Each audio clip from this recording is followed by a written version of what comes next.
మహిళలకు ఉచిత బస్సు ప్రయాణం ఒక్క తెలంగాణలోనే కాదు, పక్క రాష్ట్ర ప్రభుత్వం కూడా ఇదే పథకాన్ని అమలు చేసి గొప్పలు పోతుంది. ఈ పథకం ఎంతమందికి మేలు చేస్తుందో ప్రత్యేకించి చెప్పక్కర్లేదు.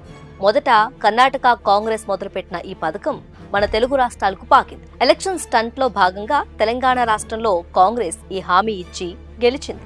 ఇచ్చిన హామీని అమలు చేసి అటు ఆర్టీసీ సిబ్బందికి ఇటు మహిళలకు కూడా మంచి బిరుదులే ఇస్తోంది. ఇది చూసి ఏపీ ప్రభుత్వం కూడా ఆగస్టు 15 నుంచి ఈ పథకాన్ని అమల్లోకి తెచ్చింది.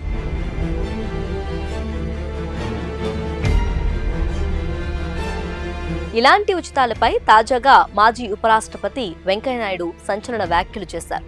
ఉచితాలు ఇవ్వమని ఎవరడిగారంటూ ఓ సమావేశంలో గట్టిగానే ప్రశ్నించారు. గురువారం గుంటూరు తెనాలిలో నిర్వహించిన సేవాజ్యోతి పురస్కార ప్రదాన కార్యక్రమానికి చీఫ్ గెస్ట్ గా హాజరైన వెంకయ్యనాయుడు ఉచిత బస్సు ఇవ్వండి, అందులో తాము తిరుగుతామని మహిళలు అడిగారా అని ప్రశ్నించారు. మరి ప్రభుత్వాలు ఎందుకు ఉచిత పథకాలు తీసుకొస్తున్నాయని నిర్మోహమాటంగా నిలదీశారు. రాష్ట్ర అభివృద్ధి కోసం సంపద సృష్టించే మార్గం చూడాలి, కానీ ఇలా అప్పులు తెచ్చి ఉచితాలివ్వటం సరికాదంటూ మందలించారు.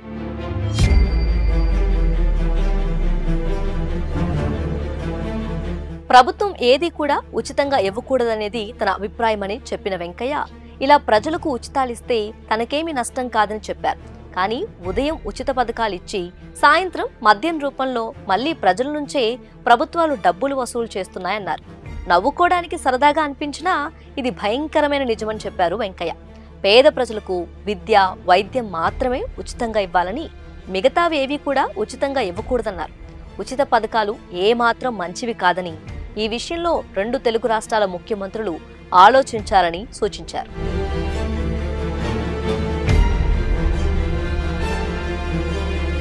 గత నెలలో కూడా వెంకయ్యనాయుడు ఆర్టీసీ బస్సుల్లో మహిళలకు ఉచిత ప్రయాణంపై ఇలాంటి వ్యాఖ్యలు చేశారు. ఉచిత పథకాలు రాష్ట్ర ఆర్థిక వ్యవస్థపై ప్రతికూల ప్రభావం చూపుతాయని, అప్పుల ఊబిలోకి నెట్టేస్తాయని ఆందోళన వ్యక్తం చేశారు. ప్రభుత్వం ఉచిత పథకాలపై కాకుండా విద్య, వైద్యంపై దృష్టి సారించాలని చెప్పారు. అంతేకాకుండా రాజకీయాలపై కూడా ఆయన ఫైర్ అయ్యారు. పార్టీ ఫిరాయింపులను ప్రోత్సహించకూడదని చెప్పారు. పార్టీ మారితే పదవులకు రాజీనామా చేయాలని వెంకయ్యనాయుడు డిమాండ్ చేశారు. వెంకయ్యనాయుడు కమెంట్స్ పై మరి మీరేమనుకుంటున్నారు?